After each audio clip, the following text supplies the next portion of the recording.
High students, আমাদের চ্যানেলে তোমাদের সবাইকে স্বাগত। আজকে আমরা করব model activity task mathematics class 10 part 1 June 2021 সেশনে। তোমরা এই ধরনের নিত্য নতুন বিভিন্ন ধরনের ভিডিওগুলি পাওয়ার জন্য আমার চ্যানেলটিকে সাবস্ক্রাইব করবে, কারণ পরে তোমরা সাবস্ক্রাইব করতে ভুলে যাও। Thank you. শুরু করা যাক। ফার্স্ট কোশ্চেন আছে ax square plus bx plus c equals to 0, a comma b comma c বাস্তব a does not equals to 0 সমীকরণের বীজদ্বয় সমান হওয়ার শর্ত। ডিসক্রিমিন্যান্ট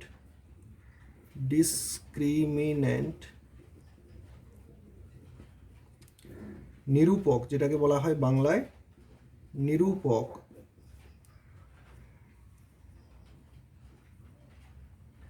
B square minus 4ac,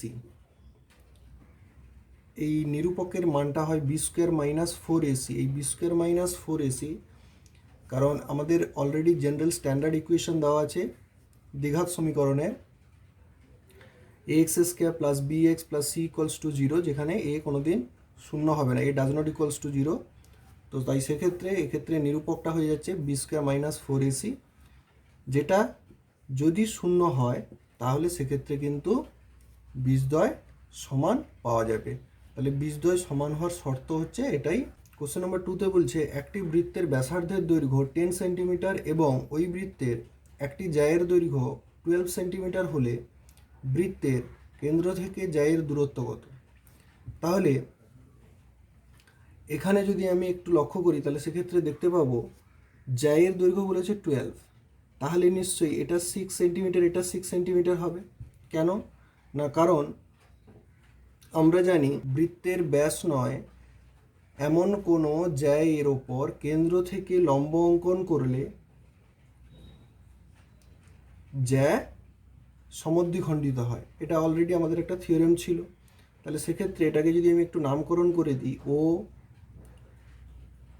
A B, এটাকে যদি সি বলে এটাকে যদি ডি করে দিই, তাহলে সেক্ষেত্রে আমাদের নির্ণয় করতে হবে কোনটা না, ওডি নির্ণয় করতে হবে। তাহলে আমি যদি এখানে ধরে নিই লেট ওডি ইকুয়ালস টু এক্স সেন্টিমিটার, যেহেতু ব্যাসার্ধ বলে দিয়েছে কত না, ব্যাসার্ধটা অলরেডি বলা আছে 10 সেন্টিমিটার। তাহলে ব্যাসার্ধ যদি 10 সেন্টিমিটার, আমি যদি এখান থেকে এটা একটা 10 সেন্টিমিটার অলরেডি ক্রিয়েট করি, 10 সেন্টিমিটার, দিস ইজ 10 সেন্টিমিটার, তাহলে সেক্ষেত্রে এই ওডিটা অলরেডি আমি এক্স ধরেছি, তাহলে এখান থেকে আমি এডি অলরেডি 6 পাচ্ছি। তাহলে সেক্ষেত্রে এটা লিখে নেওয়া যাক AD equals to 1/2 into A B. এবারে 1/2 ইন্টু এ বি মানে কত, অলরেডি 12, যেটা জায়ের দৈর্ঘ্য, যেহেতু A B 12 centimetre equals to 6 centimetre. তাহলে এখান থেকে এডিটা পেয়ে গেছি। এবারে যদি আমরা এই ট্রায়াঙ্গেলটা দেখি যে ও এ ডি, যেটা একটা রাইট অ্যাঙ্গেল ট্রায়াঙ্গেল, তাহলে for the right angle triangle, for the right angle triangle বা সমকোণী ত্রিভুজের ক্ষেত্রে, ত্রিভুজ ও এ ডি, সমকোণী ত্রিভুজ ও এ ডি এর ক্ষেত্রে O D square plus A D square equals to O A square. তার মানে এটা ইমপ্লাইজ করছে ওডি মানে এক্স ধরা হয়েছিল, এডি মানে অলরেডি আমি পেয়েছি 6, আর ও এ মানে অলরেডি আমাদের জানা যেটা হচ্ছে 10 সেন্টিমিটার। এখানে লিখে দিতে পারি যে যেহেতু ও এ 10 সেন্টিমিটার, তাহলে এখান থেকে আমরা কি পাচ্ছি, implies that x square equals to 100 minus 36, implies that x equals to square root of 64, taking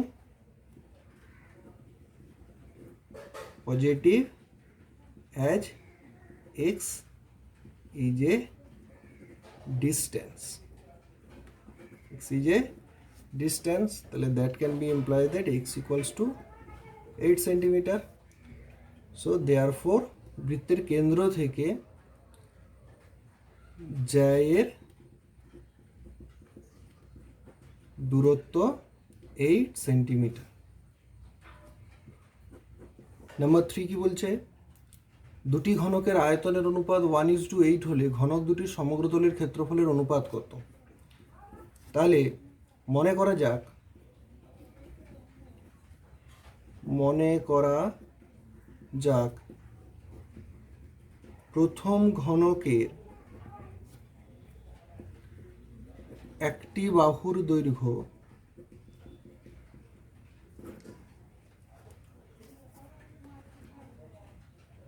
A1 একক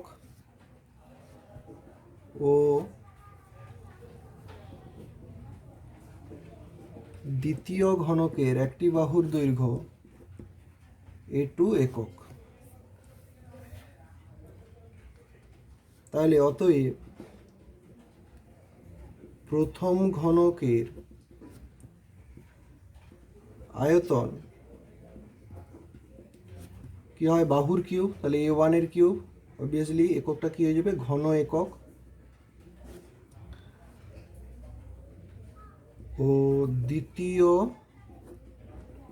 ঘনকের আয়তন A2 এর কিউব, ঘন একক। তাহলে অতএব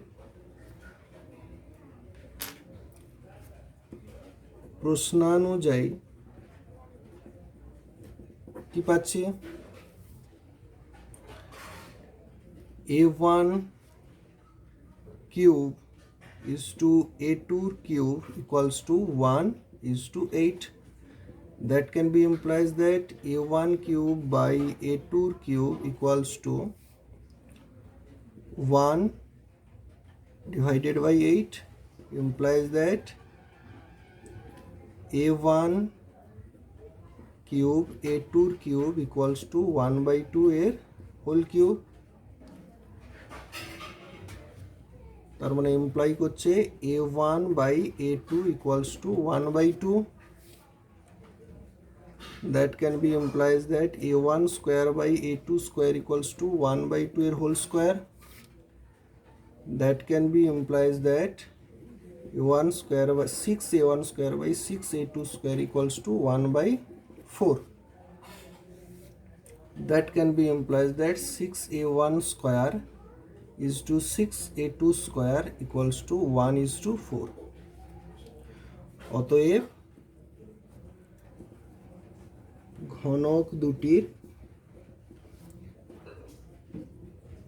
সমগ্র তলের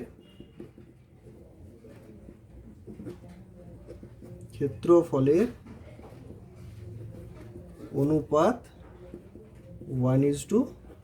কোশ্চেন নাম্বার 4, 400 টাকার 2 বছরের সমূল চক্রবৃদ্ধি 441 টাকা হলে বার্ষিক শতকরা চক্রবৃদ্ধি সুদের হার কত? তাহলে মনে করি বা লেট বার্ষিক চক্রবৃদ্ধি সুদের হার সমান R%। তাহলে অতএব 400 টাকার 2 বছরের সমূল চক্রবৃদ্ধি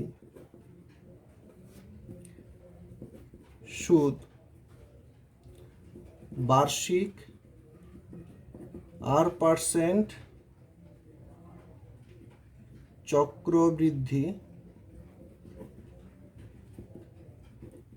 সুদের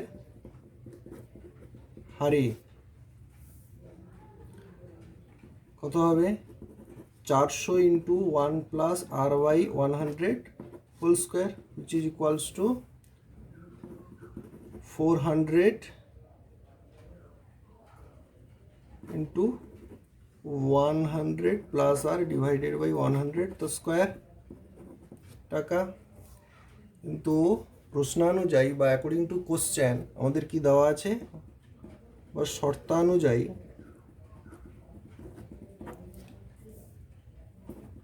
চারশো into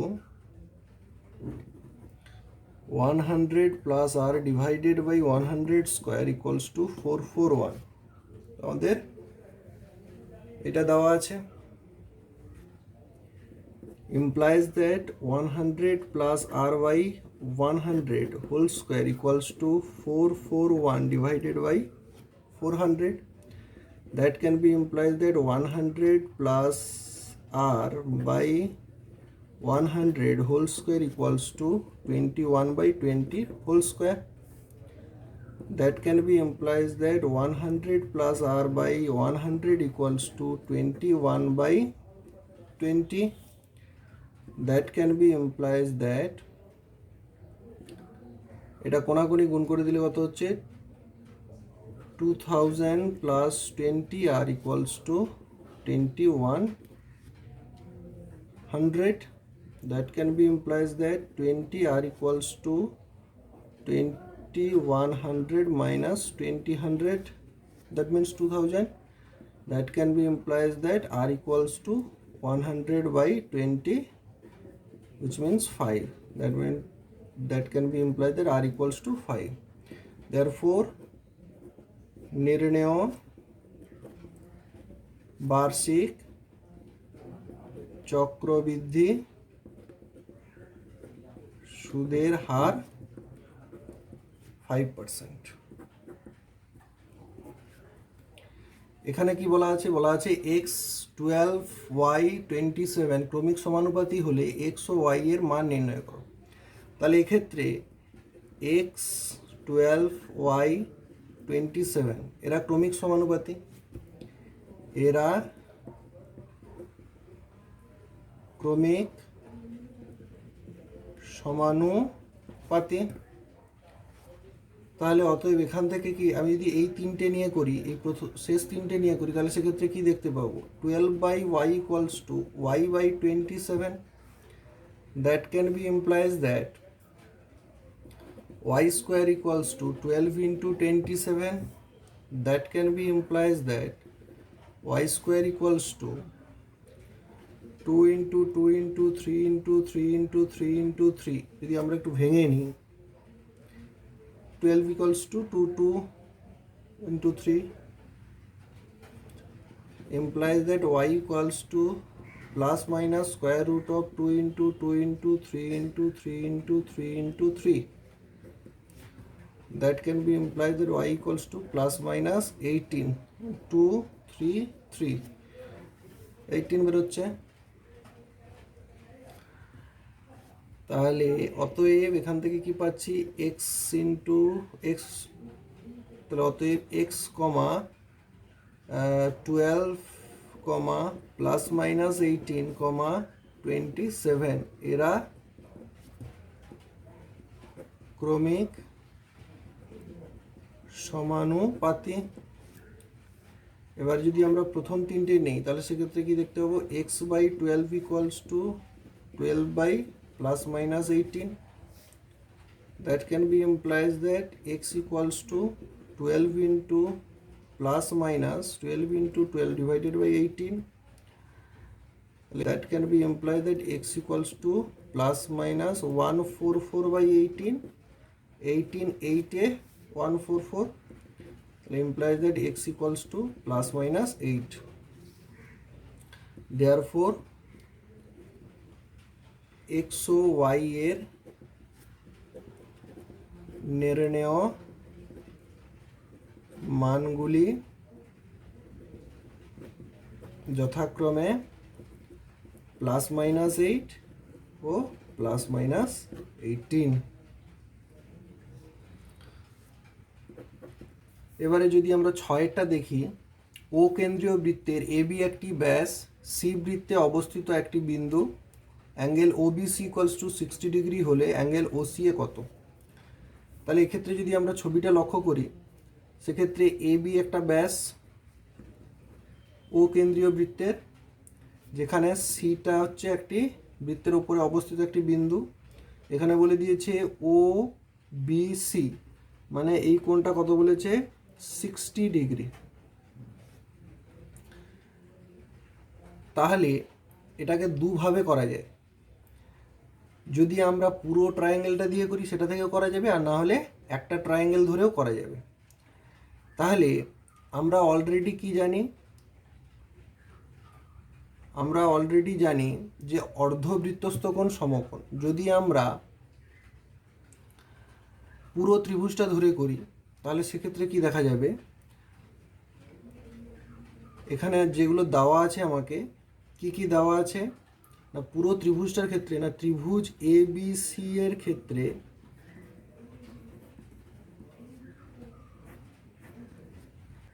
angle O B C equals to O B C angle যা হবে এ বি সি অ্যাঙ্গেল তাই হবে। তাহলে অ্যাঙ্গেল এ বি সি কত আছে 60 ডিগ্রি।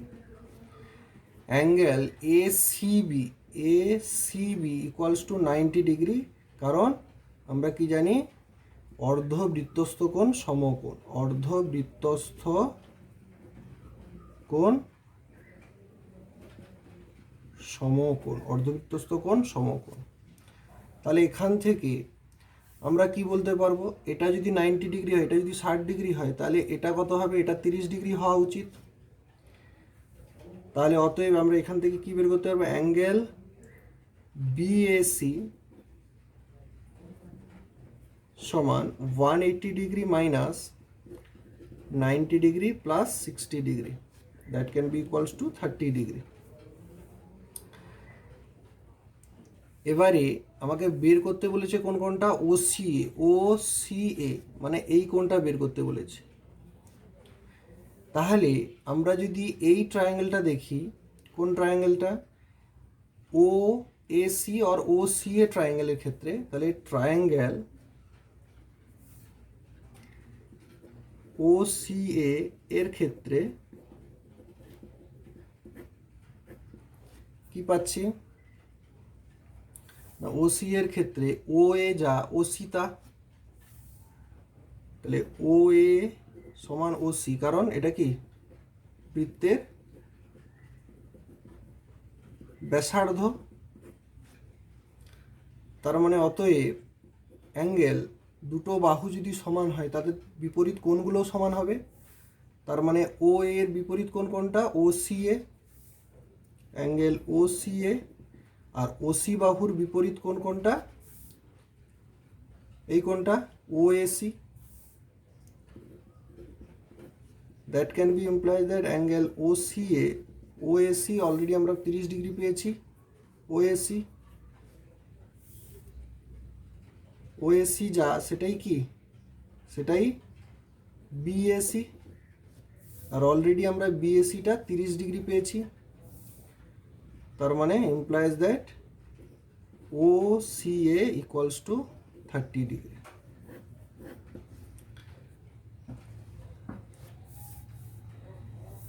অথবা এটাকে আর একটা ভাবেও করা যেতে পারে, অর ত্রিভুজ বিওসি এর ক্ষেত্রে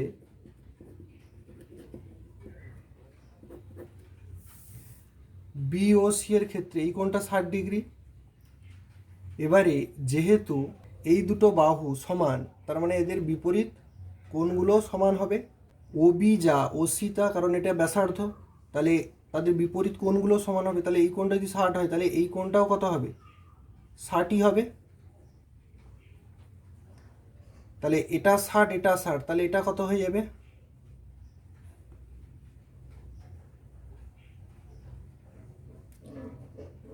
এটাও 60ই হবে। এবারে যেহেতু এটা 60, যদিও এটা বের করানোর প্রয়োজনীয়তা নেই, এটা যেহেতু 60 আবার এটা যেহেতু পুরোটা 90 ডিগ্রি, তাহলে নিশ্চয়ই আমরা ও সি এ কোণটা 30 ডিগ্রি পাবো, কারণ 90 থেকে 60 বিয়োগ করলে 30 হচ্ছে। তাহলে এটা লিখে নিতে হবে O B equals to O C, কারণ বৃত্তের ব্যাসার্ধ। তাহলে অতএব তাদের বিপরীত কোণগুলো কি কি আছে, ও বি এর বিপরীত কোণ কোনটা, O C B. O C বাহুর বিপরীত কোণ কোনটা, ও বি সি। তার মানে implies that angle O C B equals to 60 degree, কারণ ওবিসিটা 60 ডিগ্রি দেওয়া ছিল। এবারে আমরা জানি অর্ধবৃত্তস্থ কোণ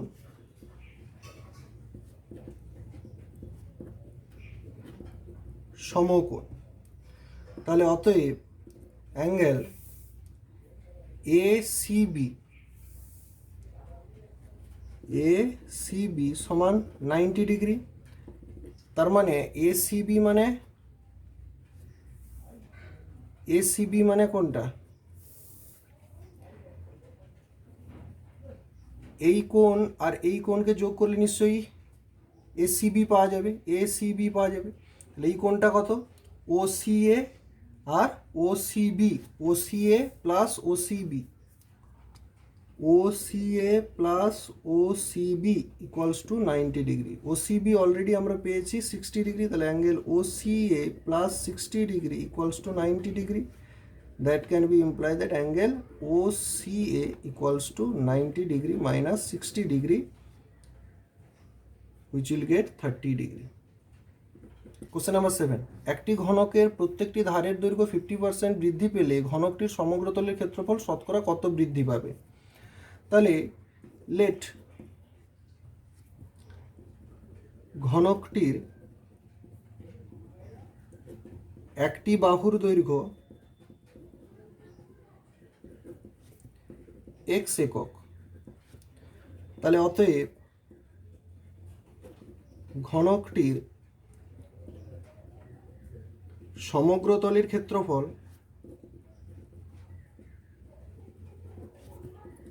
6 ইন্টু বাহু square, which means 6 into x square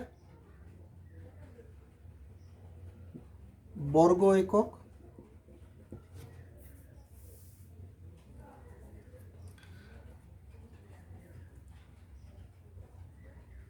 fifty percent প্রতিটি ধারের দৈর্ঘ্য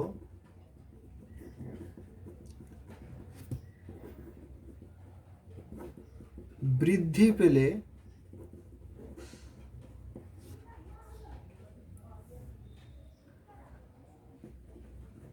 প্রতিটি ধারের দৈর্ঘ্য হবে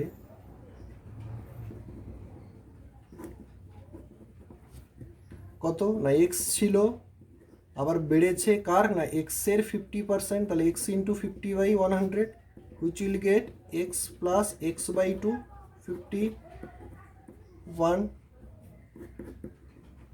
একক, তার মানে হয়ে গেল 3x/2 একক।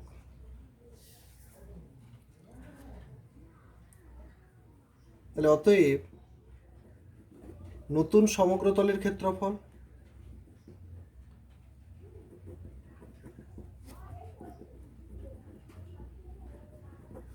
কত হবে? 6 ইন্টু 3x/2 তার whole square, which is equals to 6 into 9x² 2 3 6 2 4, তাহলে হয়ে গেল কত? 3 9 27x²/2 বর্গ একক। তাহলে অতএব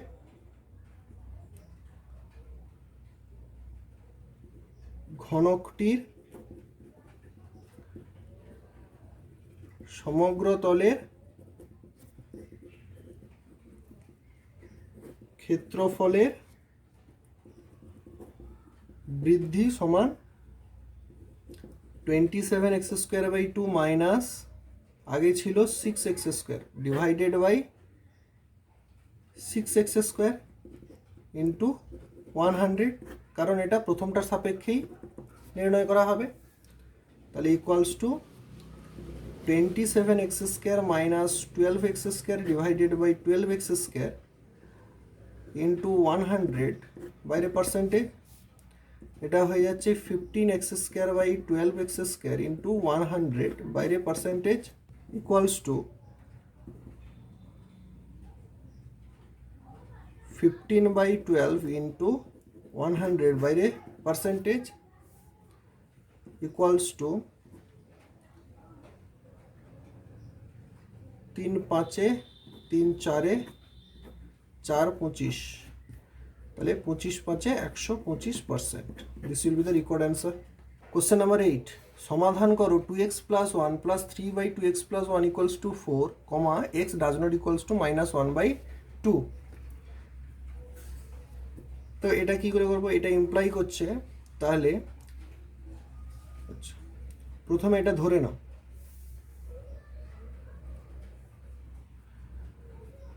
let 2x + 1 = p.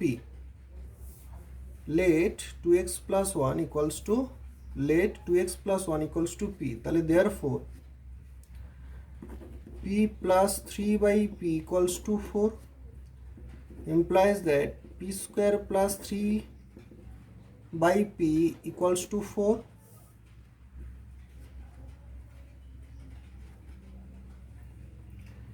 implies that p² + 3 = 4p. implies that p² - 4p + 3 = 0. implies that p² - 3 + 1 × p + 3 = 0. implies that p² - 3p - p + 3 = 0. এটা সিম্পলি মিড টার্ম করা হয়েছে। implies that p × p - 3 - 1 × p - 3 = 0. implies that p - 3 × p - 1 = 0. তার মানে এটা imply করছে p - 3 = 0 and p - 1 = 0.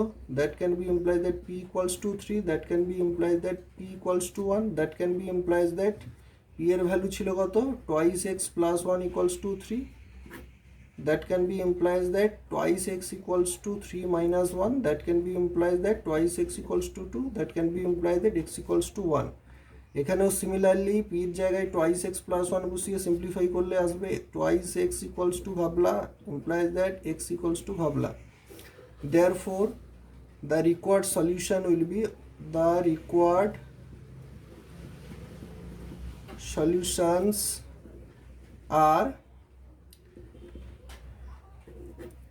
0, 1.